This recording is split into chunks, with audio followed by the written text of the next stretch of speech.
저는 어디서나 누가 제 목회에 대해서 물어보면 이렇게 대답합니다. 저는 우리나라에서 제일 좋은 교회에서 가장 행복한 목회를 하고 있습니다. 할렐루야. 이렇게 행복한 목회를 하지만 그래도 이것저것 아픔이 있지요. 그 중에서 제게 아픔이 되는 것은 우리 성도들의 아픔이에요. 크고 작은 질병의 소식들이 계속해서 이어져 옵니다. 또 우리 성도들 중에서 경제적인 어려움 때문에 고통받는 소식도 들려오고요. 또 자녀 문제로 눈물 쏟는 그런 부모님들도 있고요. 또 부모님과나 형제와 또 직장에서의 관계 어려움 때문에 고통받는 그런 소식들도 있습니다. 우리 성도들 중에서는 나까지 목사님 아픔을 주면 안 되겠다, 절대 비밀로 해야 되지. 여러분, 절대로 또 그러지는 마십시오. 왜냐하면 그렇게 하는 것이 저에게 더 큰 슬픔이고 더 큰 아픔이 될 수 있어요. 주의 종의 사명은 마땅히 그 아픔을 주님 앞에 주님 그 아픔을 같이 느낄 수 있는 것, 그렇게 기도하는 것이 종된 사명 아니겠습니까? 그런데 그런 아픔보다 제게 훨씬 더 큰 아픔이 되는 것은 뭐냐면은, 이렇게 믿음 생활 잘 하는 것 같다가, 교회 잘 다니는 것 같다가 그만 실족해서 넘어지는 것, 교회를 떠나고 예배당에 나오지 않는 거예요. 근데 그보다 진짜 더 아프고 슬프게 만드는 것은 뭐냐? 이단에 빠지는 것, 사이비에 빠져버리는 일입니다. 올해 벌써 좀 됐지만은 우리 교회도 신천지에 빠지는 몇 가정이 있어서 지금도 가슴이 너무너무 아프고 그분들이 속히 돌아올 수 있기를 기도하고 있습니다. 우리가 살고 있는 이 세상, 오늘 본문의 말씀처럼 악한 사람들과 속이는 자들이 많이 있는 거예요. 여러분, 뭐가 있을까요? 우리 육신을 나쁘게 만드는 거 있어요. 설탕, 요즘 너무 단 것에 중독되게 많은 것도 이게 중독되는 것을 알아야 돼요. 그리고 술이나 담배나 마약 같은 것들로 우리 육신을 망가지게 만드는 것들이 있지요. 또한 사기와 또 보이스피싱이라든지 이런 것으로 우리의 재물을 빼앗으려는 악한 존재들도 있고요. 폭력과 동성애와 같이 성경적 가치관을 흔들어 버림으로 우리를 혼란스럽게 만드는 그런 것들도, 이 속이는 자들도 있는 거예요. 이 모든 것도 위험하지만 진짜 더 위험한 것은 구원의 진리를 왜곡해서 그렇게 악한 건데, 그것이 자기가 속이는 자임을, 또 악한 자임인 그런 것도 모르는 거예요. 그러면서 자신도 속고 있는 상태가 바로 그 악함이에요. 그래서 오늘 본문에 보면 메시지 성경은 이렇게 번역했는데요, 함께 읽어봅시다. 파렴치한 사기꾼들은 계속해서 믿음을 이기적으로 이용해 먹는 것입니다.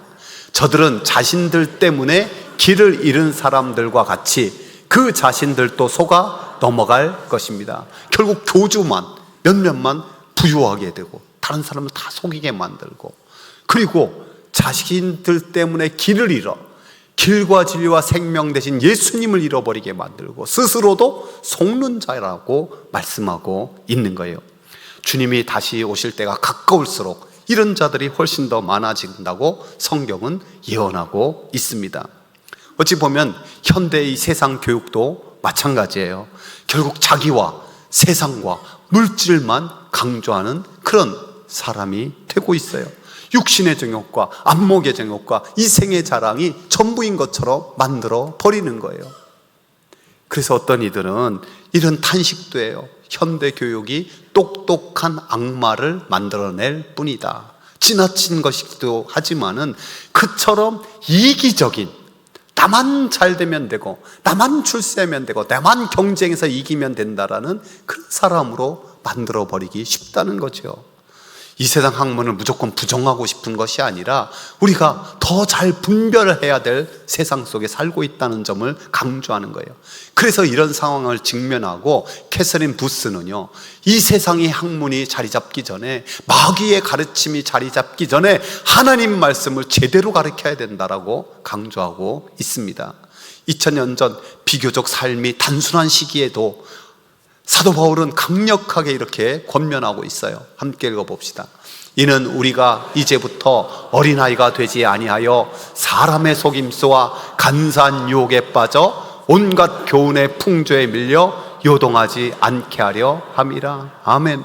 이제 믿음에서는 어린아이가 되지 않고 사람의 속임수, 간사한 유혹, 이 악한 것들이 많은 이때에 더욱더 요동하지 않고 말씀의 반석 위에 굳게 서기를 축복합니다. 그래서 오늘 성경에 보면은 배우고 확신한 일에 거하라고 선포하고 있습니다. 이 하나님의 말씀, 성경을 아는 것이 하나님을 아는 것이고, 성경을 믿는 것이 곧 하나님을 믿는 거예요. 성경은 궁극적으로 예수 그리스도를 가리키고 있습니다. 주님께서도 강력하게 선언했죠. 또 이 말씀도 읽어봅시다. 너희가 성경에서 영생을 얻는 줄 생각하고 성경을 연구하거니와 이 성경은 곧 내게 대하여 증언하는 것이라. 그래서 성경을 알면은 예수님을 자연스럽게 알게 돼 있는 거예요. 예수 그리스도 안에서 믿음을 올바르게 가지고 있으면 그것이 바로 본문에서 말하는 구원에 이르는 지혜가 있게 되는 거죠. 이단들도 사실 성경을 얼마나 강조하는지 몰라요. 이단들이 가지고 다니는 성경 보면 너덜너덜할 정도로 밑줄도 더 많이 왔고 우리보다 훨씬 많이 읽는 것 같아. 근데 그러면서 강조하는 것이 보면 교주들이 특정한 그런 것과 그런 안목, 그런 시각으로만 보게 만들고 요한계시록이나 다니엘 같은 것만 강조해요. 그런 묵시문학도 우리가 잘 배워 알아야 좋겠지만은 정말 정확하게 붙들어야 될 것은 복음서의 말씀이고 복음인 줄 믿습니다. 예수 그리스도의 복음을 통해 구원의 반석 위에 세워지면 충분한 거예요. 그래서 사도 바울은 이렇게 권면도 하는데요. 만일 너희가 믿음에 거하고 터 위에 굳게 서서 너희 들은 바 복음의 소망에서 흔들리지 아니하면 그리하리라. 이 복음은 천하 만민에게 전파된 바요 나 바울은 복음의 일꾼이 되었느니라. 복음의 소망에서 우리가 알고 믿어야 될, 가져야 될 소망 복음은요 사실 단순해요. 복잡하지 않아요. 가장 강력하게 요약된 것을 우리는 날마다 고백하고 선포하고 있어요. 그것이 무엇입니까? 너무 빨리 뛰어졌네. 사도신경이에요. 사도신경. 저는 사도신경을 가지고 그동안 2번 강해 설교를 했어요. 기억나십니까? 기억나게 해주셔서 고마워요. 네. 다음에 또 한 번 더 할 거예요. 그래서 그걸 책으로 만들 건데 2부에서는 사도신경으로요 눈을 다 뜨고 큰 소리로 선포하면서 이걸 고백해요. 오늘 우리 3부에서 한번 눈을 다 뜨고 내가 믿는 말 한번 큰 소리로 선포해서 읽어봅시다. 나는 전능하신 아버지 하나님 천지의 창조주를 믿습니다. 나는 그의 유일하신 아들 우리 주 예수 그리스도를 믿습니다. 그는 성령으로 잉태되어 동정녀 마리아에서 나시고 본디오 빌라도에게 고난을 받아 십자가에 못 박혀 죽으시고 장사된 지 사흘 만에 죽은 자 가운데서 다시 살아나셨으며 하늘에 오르시어 전능하신 아버지 하나님 우편에 앉아 계시다가 거기로부터 살아있는 자와 죽은 자를 심판하러 오십니다. 나는 성령을 믿으며 거룩한 공교회와 성도의 교제와 죄를 용서받는 것과 몸의 부활과 영생을 믿습니다. 아멘. 저와 여러분이 다른 건 몰라도 이 사도신경의 요 단어들도 어휘들도 또 이 뜻을 분명히 이해하고 있으면 그리고 고백하면 충분한 구원에 이르는 지혜가 있는 줄 믿습니다. 근데 안타깝게도요 많이 배워도 오랫동안 신앙생활에도 진리의 지식에 이르지 못하는 경우가 있어요. 이 디모데후서 3장 7절 말씀이거든요. 얀네와 얀브레. 예수님을 바라보면 더 선명해지죠. 그 예수님으로부터 직접 생명의 말씀을 길과 진리와 생명 된 주님을 보았음에도 결국 배반하여 예수님을 판 가룟 유다도 있지 않습니까? 너무 불쌍한 거죠. 왜 이런 일이 일어날까요? 참된 성령의 감동하심이 없는 거예요. 오늘 성경에 보면은 성경은 하나님의 감동으로 된 것으로, 성경은 지식을 쌓으려는 책이 아니잖아요. 성경은 우리 영혼이 살아나고 우리 삶에 변화되도록 성령의 감동의 역사를 주는 책이에요. 그러므로 성경을 대할 때 우리의 이성, 우리의 지식, 우리의 경험을 좀 내려놓고 성령님을 통해 하나님의 말씀이 들려지게 하여 주옵소서, 믿어지게 하여 주옵소서, 내 안에 살아 역사하게 해달라고 우리가 기도할 수 있어야 돼요. 여러분, 그래서 우리가 성경, 이것을 로고스라고 하거든요. 따라서 로고스. 진리란 뜻으로 객관된 기록, 객관적으로 기록된 진리. 즉 누가 뭐라고 하든 말든 이것은 객관적 진리, 변함없는 진리예요. 로고스예요. 근데 아무리 이 로고스 말씀을 내 지식적으로 좀 알고 있다고 해서 이것이 능력으로 역사하지 않아요. 그것이 내 가슴속으로 믿어져서 역사하는 말씀, 살아 역사하는 말씀, 그걸 뭐라고 말하냐면은 따라요, 레마. 그래서 로고스도 중요하지만 그 로고스에 알고 있는 말씀이 내 안에 믿어지고 살아 역사하는 레마의 말씀으로 변화되는 것이 너무너무 중요한 거예요. 오늘 16절 말씀 다시 읽어보면 이렇죠. 모든 성경은 하나님의 감동으로 된 것으로 교훈과 책망과 바르게 함과 의로 교육하기에 유익하다. 4가지 역사를 이루는데 첫 번째가 뭡니까? 교훈을 준다는 거예요. 성경은 하나님 뜻대로 살아가도록 알려주도록 교훈하시는 거예요. 근데 우리 인간들이 자꾸만 하나님의 뜻을 거스려 가요. 그때 성경은 다시 뭘 하느냐? 책망을 하는 거예요. 책망. 하나님 뜻대로 살지 못한 것을 깨닫게 하고 책망하여 회개하게 하는 거예요. 성경은 인생의 많은 고통, 고난이 어디서 왔는지 선명하게 말씀하는데요. 함께 읽어볼까요?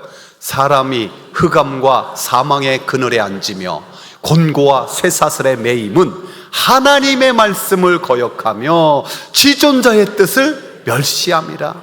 이것 때문에 온다. 그걸 깨닫는 거예요. 그리고 나면 성경은 어떻게 해요? 바르게 해요. 즉 우리가 하나님을 잘 경외하며 하나님 말씀대로 살 수 있는 생각과 마음을 바르게 해요. 이를 깨닫고 하나님, 이 고통 중에 기도하면 어떤 역사가 일어나느냐? 아까 읽은 건 시편 107편인데요 이어서 이런 말씀이 나와요. 그가 그의 말씀을 보내요. 그들을 고치시고 위험한 지경에서 건지시는도다. 여호와의 인자하심과 인생에게 행하신 기적으로 말미암아 그를 찬송할지로다. 하나님의 말씀으로 고쳐주시고 또 올라온 하나님의 인자와 기적의 주인공으로 바르게 한다는 거예요. 그래서 결국 4번째, 의로 교육하신다. 의라는 것은 항상 하나님과 우리와의 올바른 관계예요. 하나님과 우리와의 올바른 관계 속에서 우리를 훈련시켜서 하나님의 방식대로 살아가도록 우리를 인도해 주시는 것이 하나님의 말씀이에요. 사랑하는 성도 여러분, 저와 여러분이 이 말씀의 능력을 경험할 수 있길 주의 이름으로 축복합니다.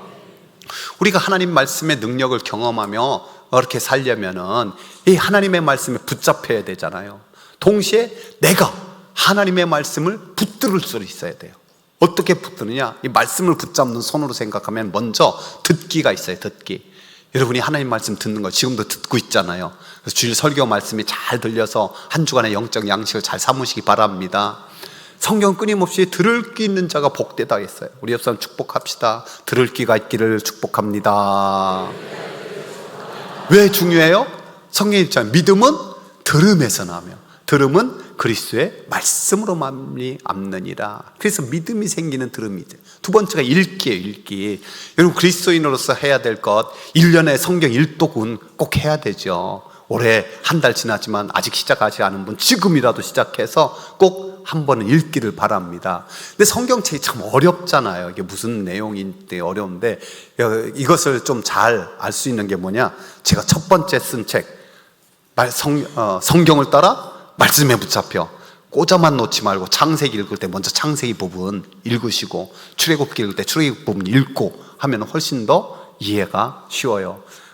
나중에 오셔서 혹시 못 받은 분은 도서관에서 대여를 하시기를 바랍니다. 왜? 성경은 또 이렇게 하잖아요. 이 예언의 말씀을 읽는 자와 듣는 자와 그 가운데 기록한 것을 지키는 자는 복이 있나니 때가 가까움이라. 하나님 말씀을 읽기만 해도 복이 되는 거예요. 또한 암송해야 돼요. 암송. 여러분, 실질적으로 성경이 하나님의 말씀, 성령의 검이라고 하는데 그 성령의 검을 강력하게 가질 수 있는 방법은 말씀을 암송할 때예요. 말씀을 암송하며 기도할 때 응답으로 또 말씀이 암송된 것이 팍 떠오르고 내 안에 역사하게 돼요. 그리고 묵상이에요. 묵상은 머리에 있는 것이 바로 가슴에로 살아있는 로고스의 말씀이 레마에 되도록 역사하는 길이 묵상이에요. 그래서 하나님은 두려워 떠는 여호수아에게 강력하게 선포했잖아요. 함께 읽어봅시다. 이 율법책을 내 입에서 떠나지 말게 하며 주야로 그것을 묵상하여 그거 안에 기록된 대로 다 지켜 행하라. 그리하면 내 길이 평탄하게 될 것이며 내가 형통하리라.